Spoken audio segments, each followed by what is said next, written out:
Welcome to the Bodhi Academy. My name is Shrutika and today let us continue with the third part of our chapter Respiration in Plants. So in our previous classes we have learned what is respiration, how respiration takes place in plant, where exactly respiration happens in plants, which are the two types of respiration methods, and we have also seen the two types of pathway, that is glycolysis and TCA or the Krebs cycle. So today let us learn the third cycle, that is the terminal oxidation.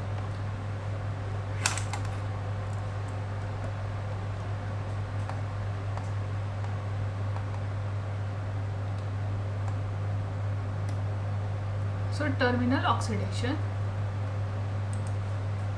Terminal oxidation, it is the basically the name oxidation, it indicates that this is a type of aerobic respiration. So this is the third type of aerobic respiration which happens in the organisms.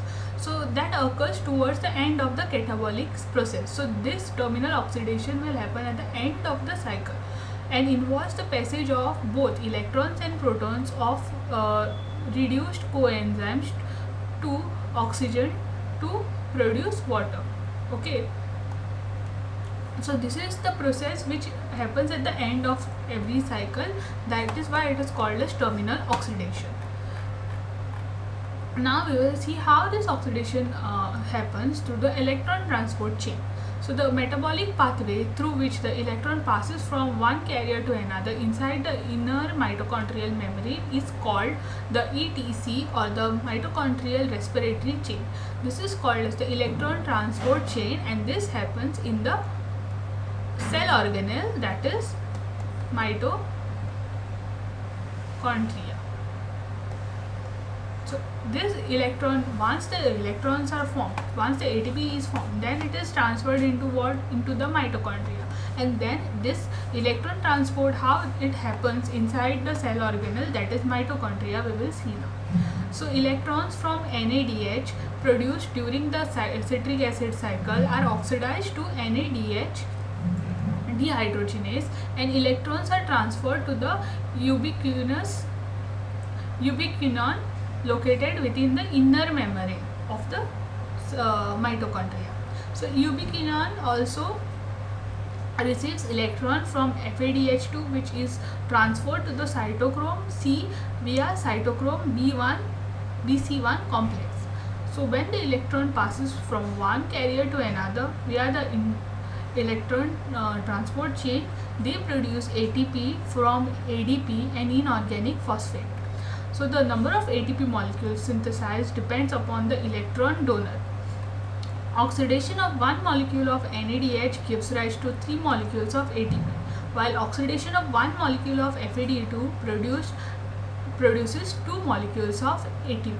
So the energy released during ETC, that is electron transport chain, is carried is used to make ATP with the help of ATP synthase. So ATP synthase is the enzyme which helps in formation of or production of ATP molecule, which consists of two major parts, that is F1 and F0 part.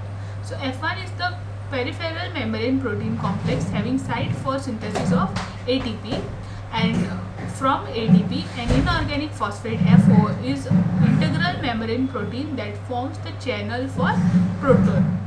So this F1 and F0 part are the two parts of the enzyme ATP synthase, which helps in the formation of ATP molecule. So for each ATP produced, 2H plus passes through FO from the intermembrane space to the matrix down the electrochemical proton gradient. So this is how the electron transport chain happens in the mitochondria. Okay, so this is how the electron transport takes place in the mitochondrial membrane. So the mitochondria, that is the cell organelle, will have 3 parts, that is the inner membrane, the inner mitochondrial membrane, and the matrix. So these are the 3 parts of the mitochondria wherein the electron transport happens, that is from So here from the matrix the electrons comes inside the inner mitochondrial membrane, then it reaches the UQ. After that it goes into the second complex, then it goes into the third complex, and then it goes into the ATP synthase enzyme, wherein the ATP molecules are synthesized. So this is how the electron transport happens through the three layers of the mitochondria, that is matrix, inner mitochondrial membrane and inner membrane space. So from the matrix the electron will enter, and then it will pass through the complex 3, complex 2 and then complex 4, and then it will go into the ATP synthase enzyme, which will help in synthesis of the ATP molecules. So this is how electron transport system works. Now let us see what is amphibolic pathway. So glucose is the favored substrate for respiration, that we all know that glucose is oxidized to form carbon dioxide, water and energy. Then all carbohydrates are usually converted into glucose before used for respiration. So we all know that this we know from the glycolysis process, that glucose and fructose are further oxidized. Okay, the carbohydrate is converted into glucose, then fat needs to be broken down into glycerol and fatty acid, which is further converted into acetyl CoA and enters the respiratory pathway. Proteins are broken into amino acid and further enters into the Krebs cycle.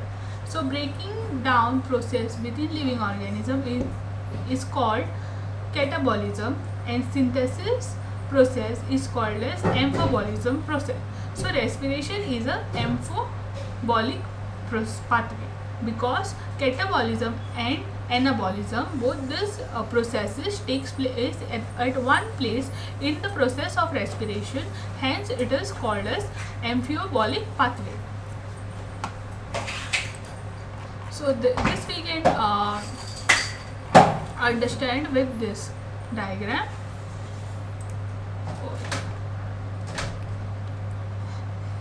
So here see, first there are our food contains different components, the fats, carbohydrates and proteins. So over here what happens, fats which are there, they are broken down into fatty acid or glycerol, and this will then form what, acetyl CoA, and then it will go under Krebs cycle. Then proteins which are formed, then they are converted into amino acid, and this amino acid will further form pyruvic acid, which will form acetyl CoA, and again it will go into Krebs cycle, wherein it will form water and carbon dioxide. And carbohydrate, this is this is the cycle, that is the glycolysis cycle, wherein the carbohydrates are broken down into simple glucose, then this glucose are further broken down into pyruvic acid, which undergoes then further this pyruvic acid till here it is glycolysis, then the pyruvic acid will get converted into acetyl CoA and will undergo Krebs cycle to form what, water and carbon dioxide. So this is how different components are broken down into by different cycles to form what, carbon dioxide and water. So this is how respiration takes place in the plants for different components. So now let us see what is the meaning of respiratory quotient. So respiratory quotient, it is the ratio of the volume of carbon dioxide evolved to the volume of oxygen consumed in respiration. This process is called as respiratory quotient, and it is represented by the letter RQ, or respiratory ratio. So it is basically calculated using the formula, that is volume of carbon dioxide evolved divided by volume of oxygen consumed. So the amount of carbon dioxide evolved divided by volume of oxygen consumed will give you the respiratory quotient, that is the RQ ratio. So here we can see some examples.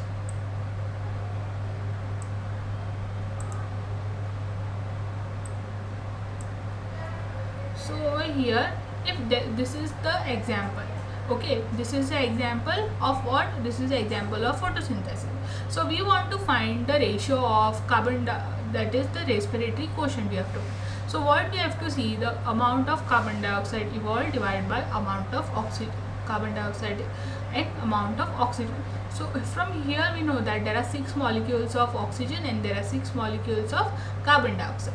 So we will write here that is 6 molecules of carbon dioxide and 6 molecules of oxygen. If we divide both the things, what we get, the answer is 1. So respiratory quotient for this process is 1. So this is how we can find the respiratory quotient for any process with the formula volume of CO2, that is carbon dioxide evolved, divided by volume of oxygen consumed.